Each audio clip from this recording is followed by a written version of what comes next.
ना कोई नदी, ना तालाब, ना बारिश। रेगिस्तान के बीच कैसे बसा और फला फूला जोधपुर। नमस्कार, मैं हूं गरिमा और आप सुन रहे हैं one district one podcast on Earshot. सोचिए, आप एक ऐसे शहर में रहते हैं जहां सालों तक ठीक से बारिश ना हो, कोई नदियां नहीं, कोई ग्लेशियर नहीं, कोई बड़ी झील नहीं, कोई तालाब नहीं, और फिर भी सदियों तक वहां लोग बसे, महल बनाए, किले बनाए, पूरा एक शहर बसाया और भारत के सबसे खुशहाल रेगिस्तान जिलों में से एक बनाया। आखिर कैसे?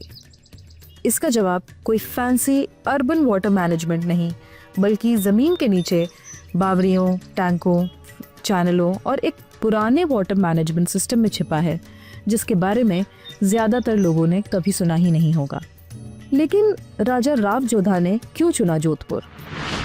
जब राव जोधा ने 1459 में जोधपुर बसाया तो कई लोगों ने उनके इस फैसले पर सवाल उठाए। यह इलाका मुश्किल थार रेगिस्तान का हिस्सा था। टेम्परेचर रेगुलरली 45 डिग्री सेल्सियस को पार कर जाता था। बारिश बहुत कम होती थी। यहाँ राजधानी बनाना सभी को थोड़ा बेतुका लगा।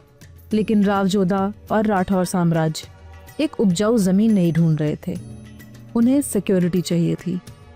मेहरानगढ़ की पथरीली पहाड़ी हमलावरों से सुरक्षा कर देती थी। लेकिन बड़ी समस्या पानी की थी। पानी के बिना कोई राज्य नहीं हो सकता था। इसका सल्यूशन, हर एक बूंद की कीमत। आज हम बिना सोचे समझे नल खोल देते हैं। पुराने जोधपुर में पानी को लगभग सोने जैसा ट्रीट किया जाता था। लोगों को ठीक ठीक पता था कि बारिश का पानी कहाँ बहता है। वे ढलानों, चट्टानों और कुदरती गड्ढों को समझते थे। मॉनसून की हर बूंद का एक डेस्टिनेशन होता था। कुछ भी बेकार जाने नहीं दिया जाता था।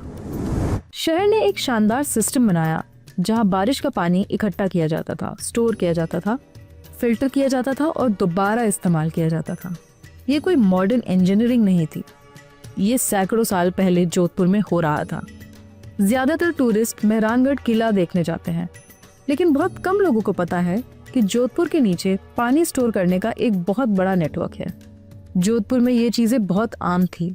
सैकड़ों कुएं, बावड़ियां, स्टेपवेल, तालाब, झीलें और अंडरग्राउंड वाटर टैंक्स, और हर एक का एक खास मकसद था। कुछ पीने के पानी के रिजर्वॉयर्स थे, दूसरे ग्राउंड वाटर को रिचार्ज करते थे, कुछ इमरजेंसी जैसे सूखे के लिए रिजर्व का काम करते थे, और ये सब मिलकर एक इंटरकनेक्टेड वाटर रिजर्वॉयर सिस्टम बनाते थे। जोधपुर की सबसे दिलचस्प कहानियों में से है तूर जी का झालरा। इससे 18वीं सदी में एक राजा ने नहीं बल्कि एक रानी ने बनवाया था।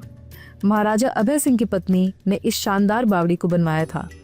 ये खूबसूरती से तराशी गई बावड़ी बलुआ पत्थर की सीढ़ियों से होकर जमीन में बहुत नीचे तक जाती है। यह सिर्फ पानी का सोर्स नहीं था, यह एक सोशल हब बन गया था।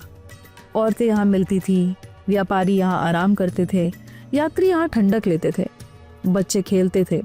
सोचिए, पानी के आसपास बना एक छोटा सा कम्युनिटी सेंटर। यह शायद जोधपुर के इतिहास का सबसे कम चर्चित हिस्सा है। पानी के मैनेजमेंट में औरतों का बड़ा रोल था। पानी लाना सिर्फ घर का काम नहीं था, इसने रोजमर्रा की जिंदगी को बनाया। बावड़ी ऐसी जगह बनी जहाँ जानकारी जाती थी, खबरें फैलती थी, रिश्ते बनते थे, शादियों पर बात होती थी, झगड़े भी सुलझाए जाते थे। कई तरह से बावड़ी आज के सोशल मीडिया की तरह काम करती थी।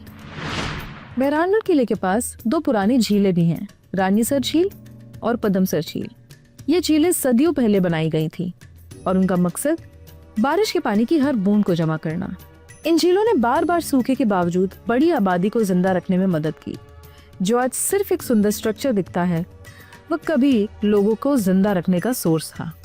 जोधपुर की लोक कथाओं की माने तो मेहरानगढ़ किले के लिए चुनी गई पहाड़ी चिड़ियानाथ जी नाम के एक साधु का घर हुआ करती थी।